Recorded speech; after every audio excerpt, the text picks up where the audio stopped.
Aujourd'hui, et donc on va se retrouver dans Malachie chapitre 4 et on va lire les 6 derniers versets de ce livre passionnant, enfin j'espère que ça a été passionnant pour vous. Malachie chapitre 4 versets 1 à 6.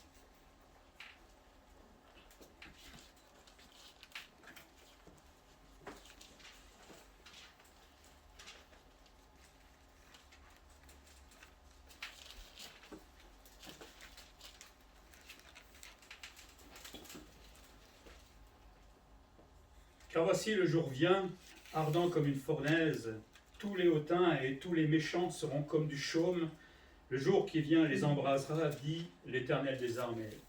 Il ne leur laissera ni racine, ni rameau, mais pour vous qui craignez mon nom, se lèvera le soleil de la justice, et la guérison sera sous ses ailes. Vous sortirez et vous sauterez comme les veaux d'une étable, et vous foulerez les méchants, car ils seront comme de la cendre sous la plante de vos pieds, au jour que je prépare, dit l'Éternel des armées. Souvenez-vous de la loi de Moïse, mon serviteur, auquel j'ai prescrit à Horeb pour tout Israël des préceptes et des ordonnances. Je vous enverrai Élie, le prophète, avant que le jour de l'Éternel arrive, ce jour grand et redoutable. Il ramènera le cœur des pères à leurs enfants et le cœur des enfants à leurs pères, de peur que je ne vienne frapper le pays d'interdit. Il y a quelques semaines qu'on s'intéresse à ce livre de Malachie. Moi, j'apprécie beaucoup et qui nous fait beaucoup réfléchir. On se souvient, le contexte, retour de l'exil, après 70 ans. On s'installe de nouveau dans une ville qui était complètement détruite, on reconstruit le temple, et puis tout doucement, on reprend la vie, mais c'était pas facile à ce moment-là. Et puis, vous connaissez ça, à force, on reprend la vie, et puis la routine revient. Métro, boulot, trop dodo, enfin, vous n'avez pas le métro à l'époque, mais on sait ce que c'est que la routine. Et à cause de cette routine qui s'installe tout doucement, on devient un peu plus paresseux, on commence à faire un peu n'importe quoi, et puis on commence à dériver, et on a vu la dérive des sacrificateurs qui ne faisaient plus les sacrifices comme le Seigneur le voulait, qui se plaignaient aussi, mais c'était de leur faute. On voit aussi la dérive du peuple qui commençait à voler, à faire un peu n'importe quoi. Bref, la routine s'était installée, mais les dérives aussi. Et ça, c'est pour nous une leçon qu'on doit garder toujours en tête, c'est que on vit notre vie chrétienne, notre vie d'église, mais à un moment, ça devient aussi une routine. Ça fait 25 ans que je suis chrétien. C'est vrai qu'on voit qu'il y a des routines qui s'installent et il faut faire attention et toujours être sur le qui-vive pour ne pas se laisser aller. Malachie rappelait aussi, je rappelle un peu tout ce qu'on a vu jusqu'à présent, l'importance d'honorer le nom de l'Éternel. Dans cette routine et ces dérives, finalement, le peuple n'honorait plus l'Éternel. Et Dieu, évidemment, n'était pas heureux. Et il a dit, attention, parce que si vous continuez comme cela, il va y avoir un jugement. Et là, il termine donc avec ce grand jour de l'Éternel dont d'autres prophètes parlent. C'est quoi le jour de l'Éternel ? Le retour. Le retour, évidemment, de Jésus-Christ que nous attendons tous normalement. Nous avec joie, parce que nous, on a réglé les choses, enfin je le souhaite pour tout le monde, pas pour le monde par contre. Mais on sera même déjà enlevé avant. Bon. Le jour de l'Éternel vient, dit Malachie. Il arrive. On va faire un peu d'eschatologie aujourd'hui, donc des petites révisions pour certains, parce qu'on l'avait fait il y a quelques temps. Le jour de l'Éternel arrive. Ce jour de l'Éternel, c'était une expression assez familière dans l'Ancien Testament.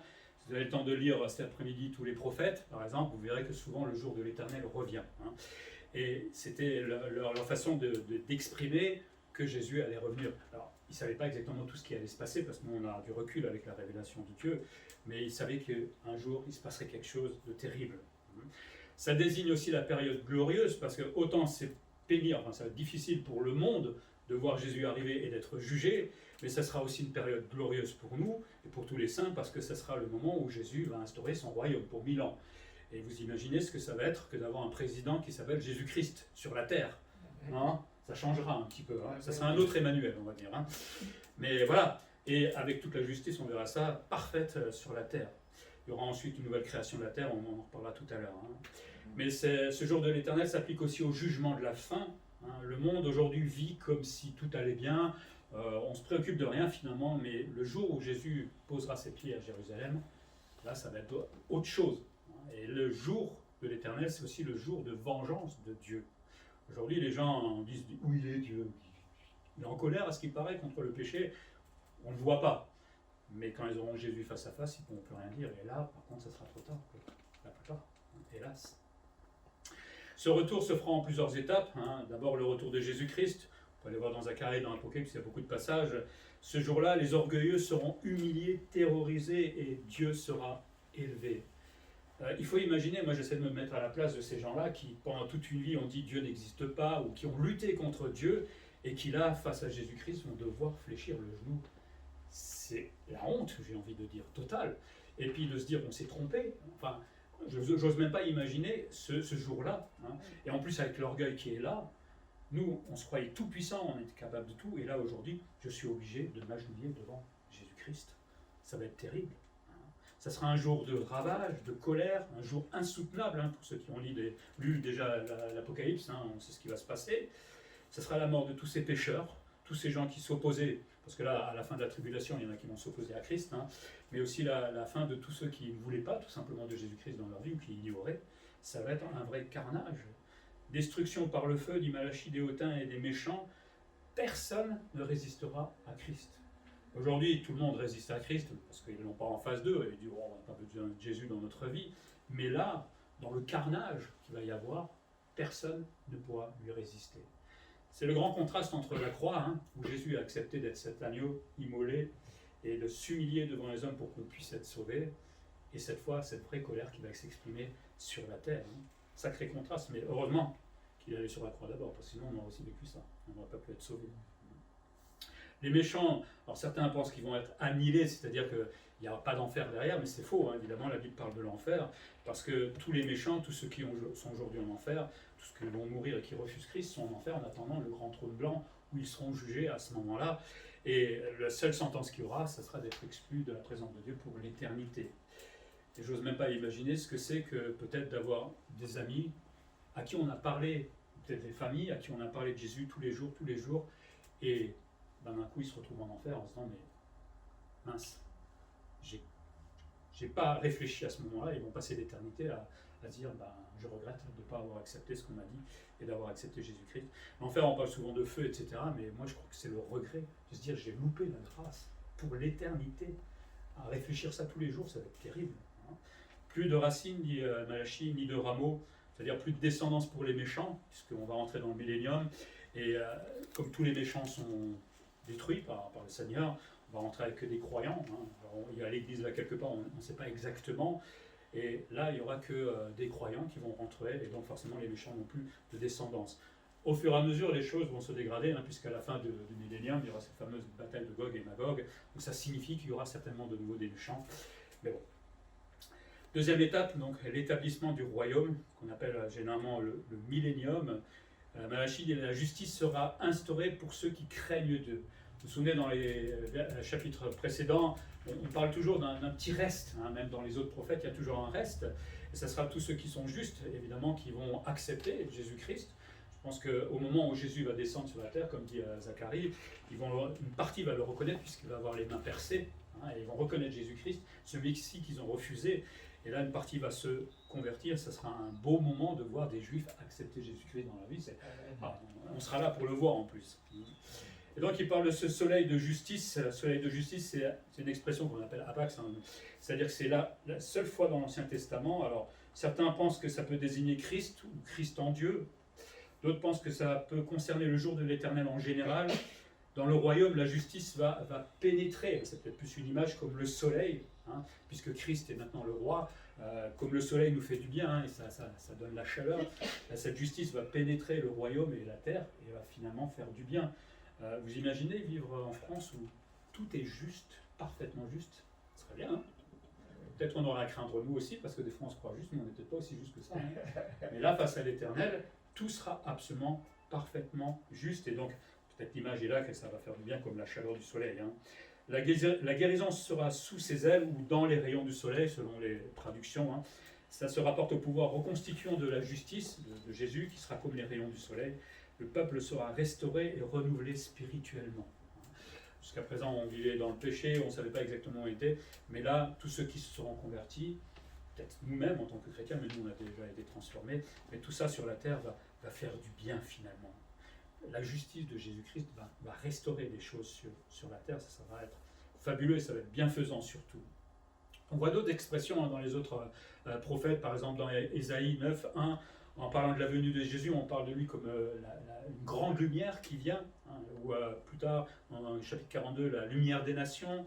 Par exemple, dans le cantique de Zacharie, il dit que Jésus est le soleil levant qui nous a visités d'en haut. Hein, toujours cette image de lumière.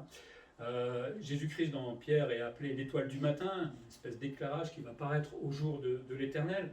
On peut imaginer que le monde vit dans l'obscurité jusqu'à ce jour-là, hein, parce qu'il ne va pas reconnaître Jésus-Christ. Mais quand Jésus va venir, là, ça va être comme si on allumait l'ampoule de la lumière dans le noir, et d'un seul coup, on va tous se voir comme on est, quoi. Enfin, les pécheurs, en tout cas. Ça va faire bizarre. Et puis Malachie prophétise aussi le retour de Jésus-Christ, qui va instaurer sa justice, cette vraie justice. Vous avez envie d'une vraie justice? Ah oui. Oh, moi j'irais moins vite que ça. Hein. Est-ce que nous-mêmes nous sommes justes vis-à-vis des frères, vis-à-vis de nous-mêmes, vis-à-vis de Dieu? Alors évidemment, on le veut techniquement parce que nous, on apprend à se laisser transformer par le Seigneur, mais si Jésus venait là et commençait à faire le bilan sur chacun d'entre nous, je ne sais pas si on serait tous fiers forcément, hein. Moi le premier. Mais on veut évidemment que, de toute façon, qu'on le veuille ou non, il instaurera de toute façon cette justice sur la terre. Donc la guérison sera sous ses ailes, c'est cette guérison des justes qui auront une nouvelle jeunesse, hein. On ne peut pas avoir tous les textes, hein. Dans Ésaïe il y a beaucoup de choses, une nouvelle santé, et ça sera un temps fabuleux que cette période du millénium, ça sera surtout un temps de paix, hein, un temps d'apaisement pour la douleur. Il y aura des gens qui vont vivre plus que 100 ans, ça va être formidable, quelque chose qu'on ne peut pas imaginer peut-être aujourd'hui avec ce qu'on connaît évidemment. La joie des justes aussi, enfin les justes auront de la joie au jour de l'Éternel, hein, et vous sauterez comme les veaux d'une étable. Je ne sais pas si vous avez déjà vu des... Alors, elle est belle l'image, hein, mais ça c'était les images de l'époque, mais il y a toute une joie là, quand Jésus va venir sur la terre instaurer le royaume, mais c'est fabuleux, non? C'est extraordinaire, et ça devrait nous réjouir déjà aujourd'hui qu'un jour toutes ces choses vont se passer, et là en plus quand des Juifs vont se convertir, dans leur cœur, il va y avoir une telle joie de se dire « Ah, on s'est trompé, mais il nous a pardonné, hein, et il nous a accepté d'entrer dans le royaume. » Là, je parle de ceux qui sont vivants à ce moment-là. C'est un peu compliqué. Il y a ceux qui sont ressuscités, il y a ceux qui sont vivants. Un temps de paix pour apaiser les douleurs. Et il y aura de la joie donc, pour ces justes. Hein, en même temps, Israël va être rétabli, hein, d'une certaine manière, avec Jésus-Christ comme le roi. Certains pensent que David va aussi régner d'une certaine manière en co-régence ou avec Christ, on ne sait pas exactement, on ne va pas se battre là-dessus, on verra bien un jour. Le chant aura une place d'honneur, forcément, on est heureux, on a envie de célébrer le Seigneur, de le chanter, de le louer. Hein. Il n'y aura plus de guerre, il n'y aura plus d'ennemis, puisque Christ est là et habite à Jérusalem. Hein. Les nations vont respirer, nous dit Ésaïe, la crainte de l'Éternel. Tout le monde autour va respirer la crainte de l'Éternel. Ça serait bien aujourd'hui, hein, que tous les pays puissent respirer cette crainte de l'Éternel.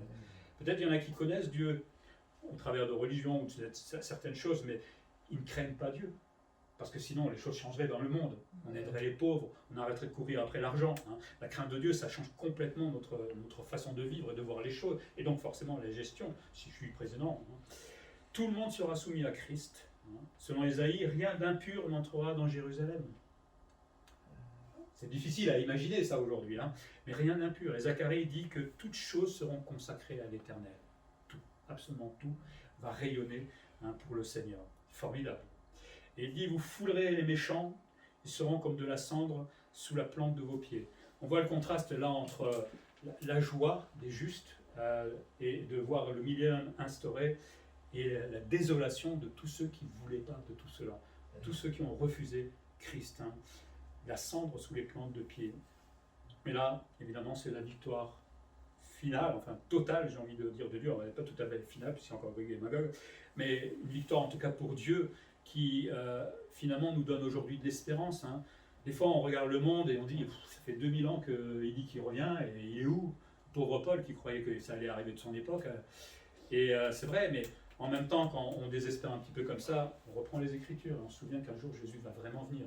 On est d'accord, il va revenir, n'est-ce pas? Oui. C'est pas parce qu'il y a 2000 ans qui sont passés, il y en aura peut-être encore 2000, je ne pense pas, mais bon, vu ce qui se passe en ce moment, mais ça doit nous donner de l'espérance, de savoir qu'un jour, Jésus-Christ va être le roi sur la terre. Il est déjà notre roi dans notre cœur, puisqu'on essaie de se soumettre à lui, mais moi, je ne l'ai pas encore vu. Quelqu'un l'a vu? Je ne suis pas pressé non plus d'être en face de lui. Hein, j'ai encore beaucoup de choses à régler certainement dans ma vie, hein, mais évidemment, il nous a pardonné et il nous accueillera. On est d'accord, mais Ça va faire drôle d'être en face du roi des rois. Bonjour Jésus. Il n'y aura plus de masque à ce moment-là, on pourra à nouveau se saluer et se serrer la main, enfin, j'espère. Hein. Mais oui, ça sera un sacré contraste avec ce que les méchants vont vivre. Hein. Et d'une certaine manière, ce grand jour, c'est une conclusion à toutes ces questions qu'on avait vues au fur et à mesure que, par exemple, Israël demandait à Dieu, qu'avons-nous gagné à observer tes préceptes? C'est dur de suivre les commandements de Dieu, hein. Ça sert à quoi? Il disait, mais regarde les méchants, ils font le contraire et ils arrivent à prospérer. Ok, mais il faut voir un peu plus loin. C'est ça le problème. Ils vont prospérer jusqu'au jour de l'Éternel. Et ce jour-là, ils vont disparaître. Par contre, celui qui aura observé les préceptes, qui aura, même dans la difficulté, qui aura essayé d'aller jusqu'au bout, lui, par contre, il ne sera pas détruit. Et c'est là toute la différence. Eux n'avaient pas compris encore cela. Malachie disait, enfin, le Seigneur disait, vous verrez la différence entre le méchant et le juste. Pas aujourd'hui. On aimerait bien, hein. Moi j'aimerais bien que chaque fois qu'il y ait quelque chose d'injuste, ça soit réglé tout de suite. Mais ça ne marche pas comme ça. Mais je sais que c'est plus tard, quand le Seigneur viendra, qu'on verra la différence entre le méchant et le juste. Et tous ceux qui se moquent de nous aujourd'hui parce qu'on est chrétiens, je me dis, mais c'est dommage pour vous, parce que vous ne savez pas ce qui vous attend en fait. C'est triste. Alors, on souhaite évidemment qu'ils se convertissent entre-temps.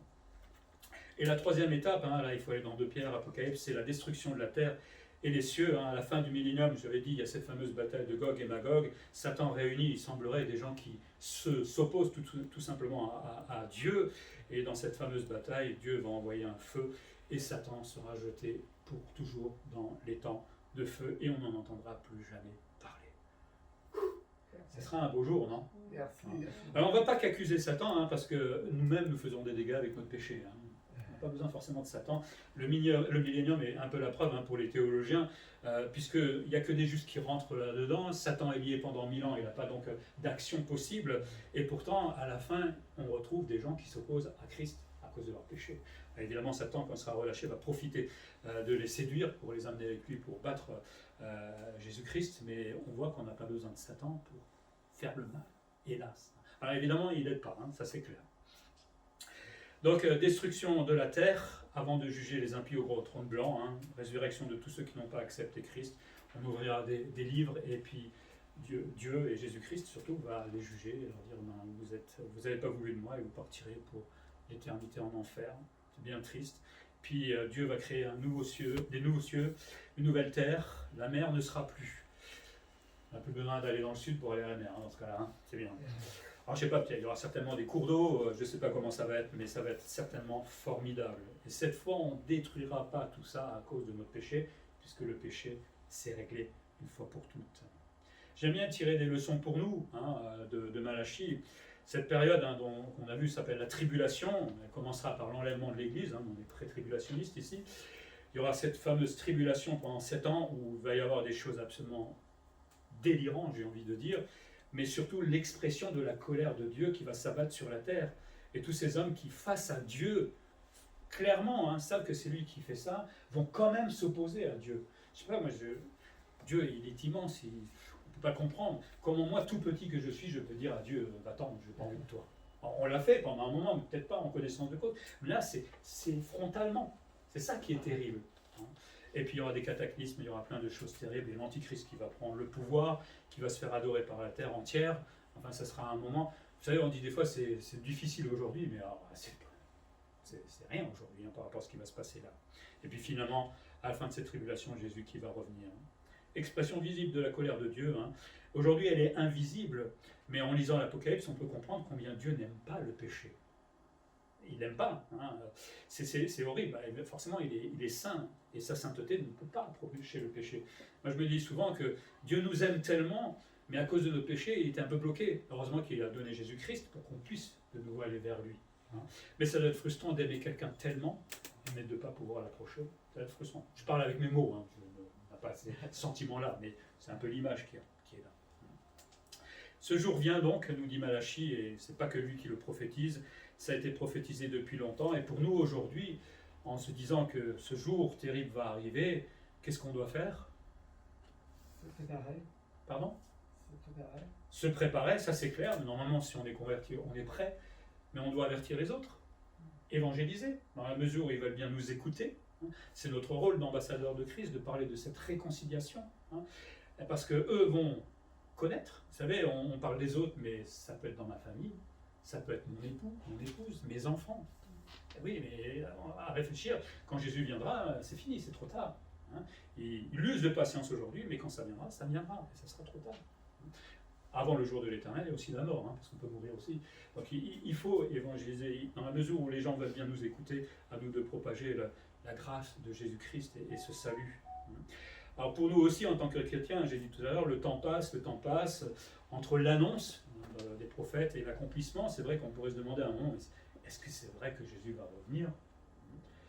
Ce n'est pas nos sentiments qui sont la vérité, hein, parce qu'on a des fois des sentiments, ce n'est pas la vérité. La vérité, c'est la parole de Dieu, on est bien d'accord. Et si je commence à avoir des doutes, la première chose qu'il faut faire, c'est se dire, relis ta Bible. Hein. Reprends le temps de lire la Bible, parce que la Bible, c'est la parole de Dieu. Et entre la vérité de Dieu et ma vérité transformée par les sentiments, je préfère aller vers la parole de Dieu, parce que moi, des fois, je me trompe moi-même. Ce jour va venir, parce qu'il y a une expression, hein, l'expression dit l'Éternel. Chaque fois, il est dit l'Éternel. Ça confirme que Dieu dit oui, ça va arriver.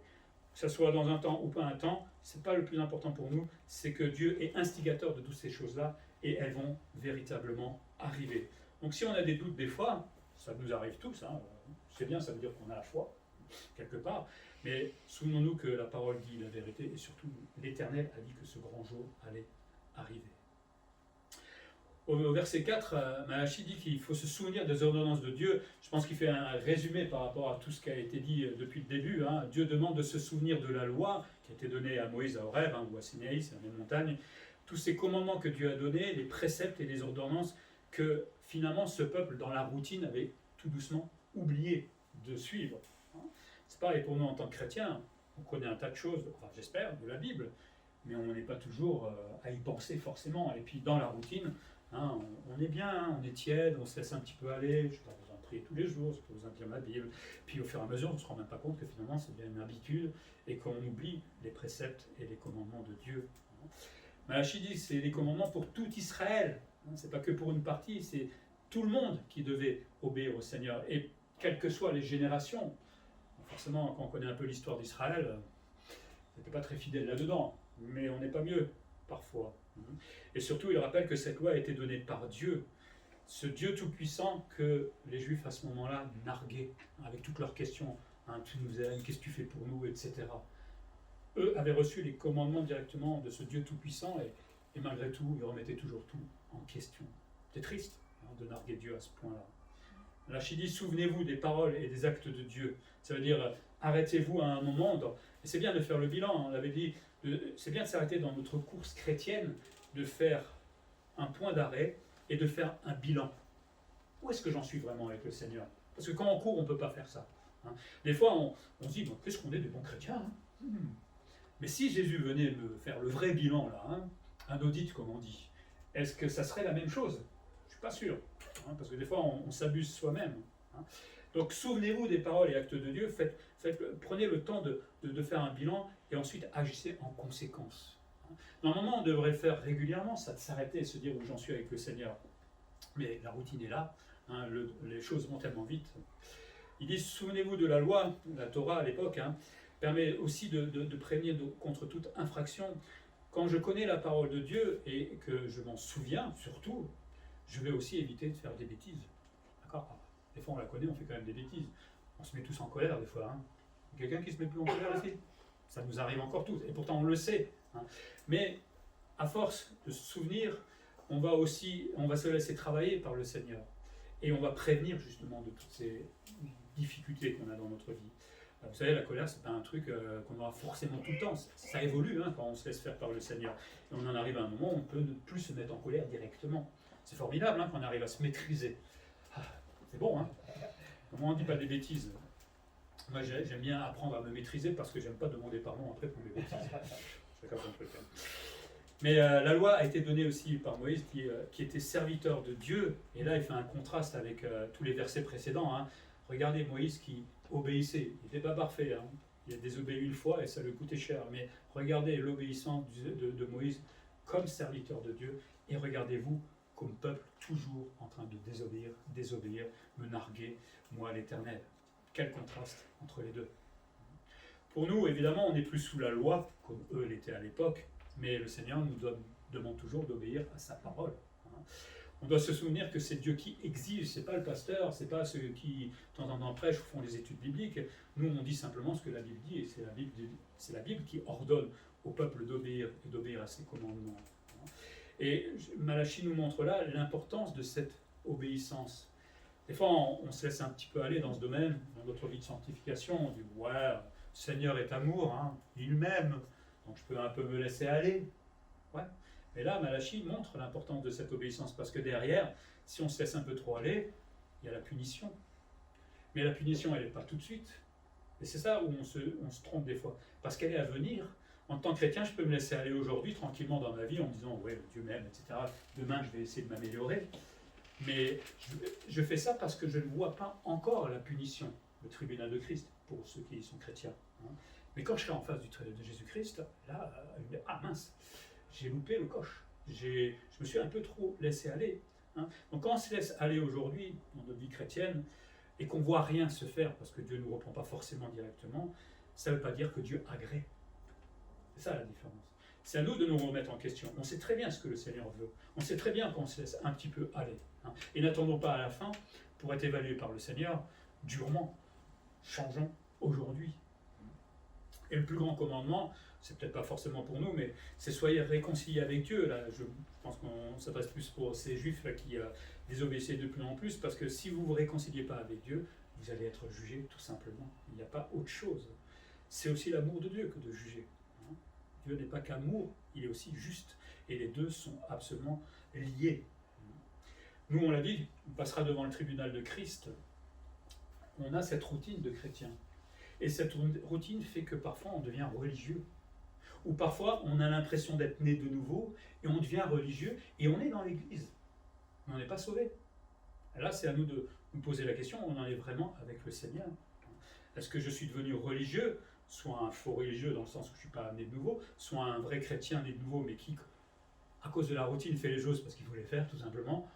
Ce n'est pas la vie que le Seigneur veut et la relation avec lui qu'il veut, ou est-ce que je suis fidèle?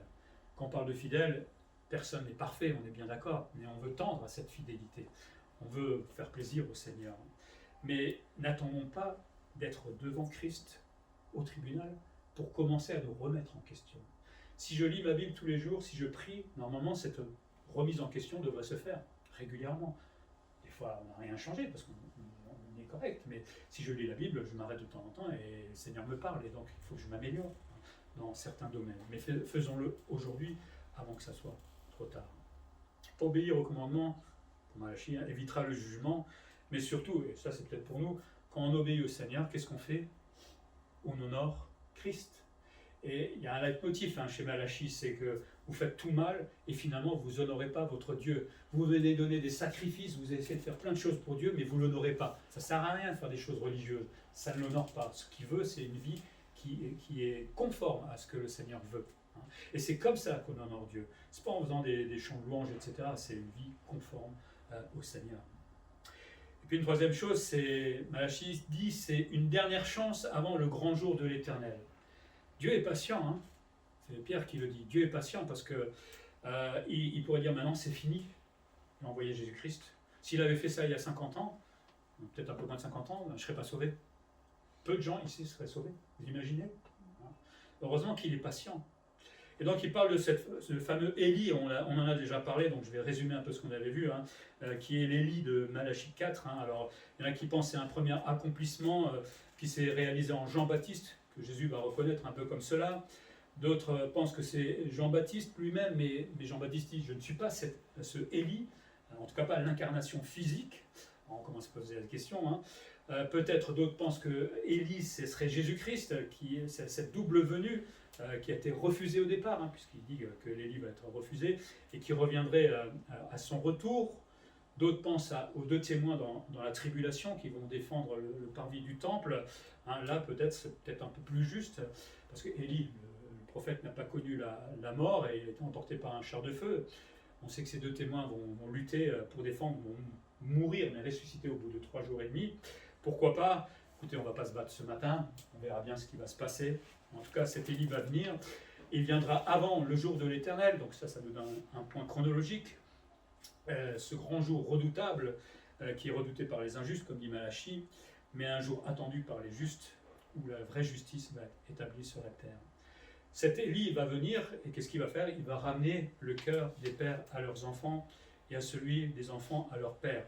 On ne parle pas là d'une paix familiale, c'est pas dans la famille, c'est plutôt, l'Élie va ramener les rebelles à la sagesse des justes. Forcément, quand Jésus va arriver, il va se passer quelque chose de terrible. Moi, en tant que juif, déjà, si je reconnais Jésus-Christ comme le Messie, ça va faire une sacrée lobotomie, parce que là, ça va faire bizarre. On va réfléchir très vite à tout ce que j'ai refusé jusqu'à présent et tout ce que maintenant je dois accepter comme vrai, la Bible, etc. Ça va être bizarre dans la tête. C'est un peu comme Paul, quand il s'est converti. Lui, il a eu 3 jours, par contre, pour réfléchir. Mais bon. Mais donc, une paix, forcément, si j'accepte Jésus-Christ comme étant le Messie en tant que juif, forcément, ça va changer absolument tout dans leur vie. Peut-être qu'il s'agit là de la conversion d'Israël. Je ne peux pas dire ça à 100% que c'est ça. Si c'était la conversion d'Israël, je serais plus en faveur dans ce cas-là que ça serait Jésus-Christ l'Élie, puisque au moment où Jésus vient, une partie d'Israël va se convertir en reconnaissant Élie. Évidemment, elles vont être transformées. Bon, on verra bien.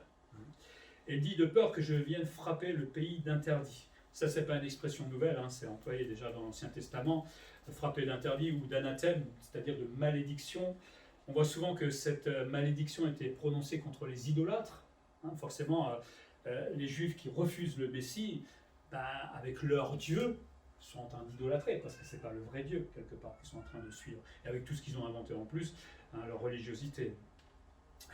Celui qui retenait des choses vouées à l'interdit était placé sous cet interdit. Dans Josué, on voit ça par exemple, quand on allait combattre, que Dieu disait vous dévouez tout par interdit, mais que je crois que c'était Akan qui avait gardé quelque chose pour lui, finalement il en est mort.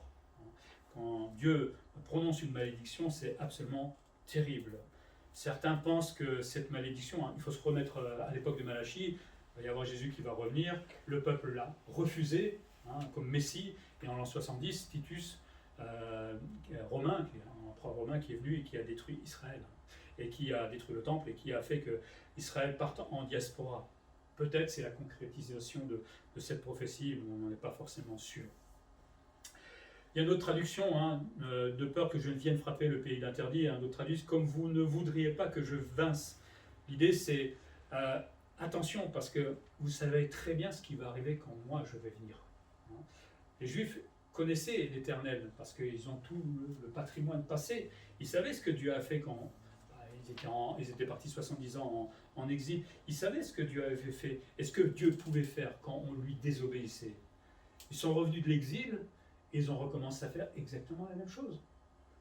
C'est impensable d'une certaine manière de recommencer exactement la même chose. Donc Dieu est en train de leur dire là, obéissez-moi, s'il vous plaît, obéissez-moi. Sinon, vous allez connaître le jugement divin. C'est terrible. On est un peu comme eux. La vie chrétienne, c'est jamais comme ça. À moins qu'il y ait quelqu'un ici jamais on fait comme cela. Parce qu'on sait les choses, on se repent, puis on recommence. Puis la routine ne nous aide pas forcément et on se laisse aller. Puis on se reprend. Puis 10 ans plus tard, on se laisse de nouveau aller. C'est la vie chrétienne, évidemment. Dieu n'est pas surpris. Mais à nous d'en avoir conscience, je pense, et d'y réfléchir, pas une fois de temps en temps, mais régulièrement. Si j'ai une vraie relation avec Dieu, c'est le Seigneur qui me tapera sur l'épaule de temps en temps pour me reprendre. Mais rares sont les chrétiens qui ont une vraie relation avec le Seigneur, hélas. C'est ça le problème. Et forcément, on se laisse aller. Et aujourd'hui, si l'Église devient un peu n'importe quoi, et qu'il y a beaucoup de choses qui rentrent dedans, c'est justement parce qu'ils ne connaissent pas la parole de Dieu non plus. C'est ça le problème. À nous d'y réfléchir. Leçon pour nous, comme Jean-Baptiste avait annoncé Jésus-Christ, cet Élie, dont on parle dans Malachie, va annoncer le retour de Jésus et tous les terribles jugements qui vont avoir lieu. Dans le contexte, Dieu offre à Israël, mais aussi, je pense aujourd'hui, une dernière chance. Cette dernière chance dure depuis un petit moment, mais c'est toujours la dernière chance. Parce que quand le jugement va arriver, c'est fini. Il n'y a plus rien. On pourra dire à Seigneur, mais, c'est fini. Ça va être dur d'entendre Jésus dire, c'est fini. Jusqu'à présent, il a offert cette grâce. À ce moment-là, non. Voilà. Tu n'as pas voulu, c'est réglé. On va être peut-être triste pour les gens qu'on connaissait, qui ont refusé. Bon, comment on sera transformé à ce moment-là? Je ne pense pas qu'on aura les mêmes émotions qu'on a aujourd'hui. Heureusement. Parce que sinon, quelle justice on aurait? Mais Dieu laisse une dernière chance. Alors nous, on l'a prise, cette dernière chance, mais on pense à nos voisins, on pense à nos collègues de travail, nos familles. Eux n'ont pas saisi qu'ils ont une dernière chance. Il faut leur dire, justement. Il faut les évangéliser. On voit dans Malachie que Dieu ne punit pas immédiatement. Et donc, tous ces gens qui ont les mains dans les poches en disant tout va bien pour l'instant, à nous de les avertir que ce grand jour va vraiment arriver. Il ne s'agit pas de leur faire peur non plus, mais en même temps, je sais qu'il y avait une histoire comme ça, un chrétien avait témoigné à une personne à son travail et lui a parlé de l'Apocalypse. Le gars, il a eu tellement peur, dans la nuit, il s'est converti.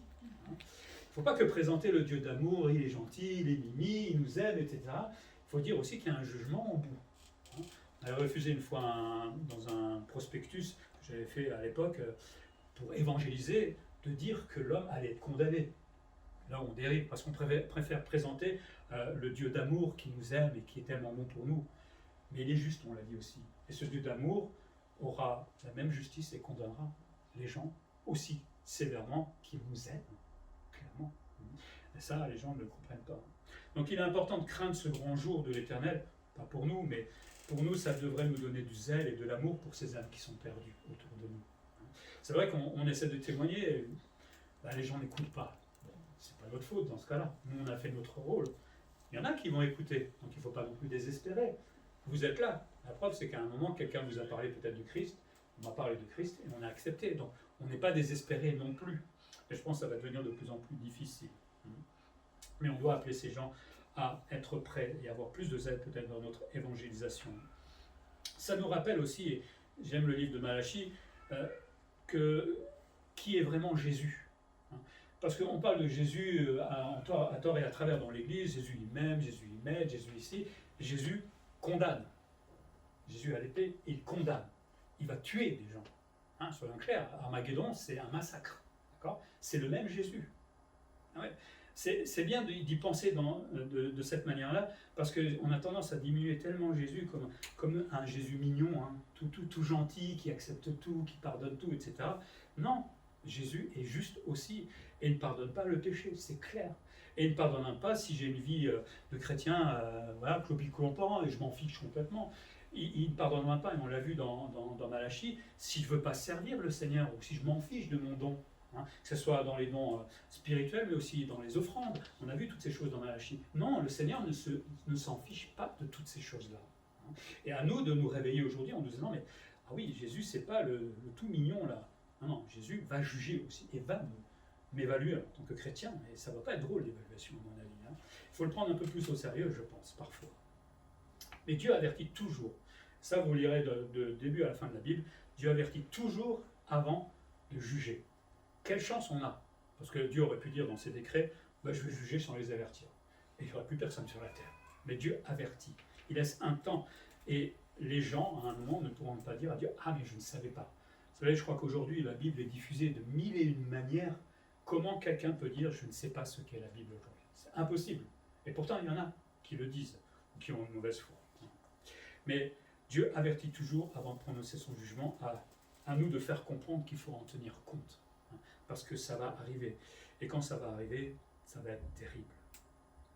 Pour terminer et conclure le livre de Malachie, il nous dit d'être attentif à la routine. C'est naturel chez nous, on ne peut pas faire autrement. On est routinier. Et on aime la routine parce que ça nous fait du bien. Quand tout va bien, on est content. Vous aimez les épreuves? Vu votre silence, c'est non, je crois. Personne n'aime les épreuves, on aime bien quand tout va bien. Mais le problème, c'est que ça apporte la routine et parfois ça nous conduit dans une forme de religiosité qui n'a plus de sincérité. On peut venir au culte, Alléluia, gloire à Dieu, à toi la gloire. On peut faire un tas de choses, rentrer, et en fait on s'en fiche complètement. On l'a fait, c'est bien, on est bien vu. Mais au fond, c'est sec, c'est vide. Malachie nous rappelle que ce n'est pas ça que le Seigneur veut. Il veut une vraie relation avec Dieu vivante.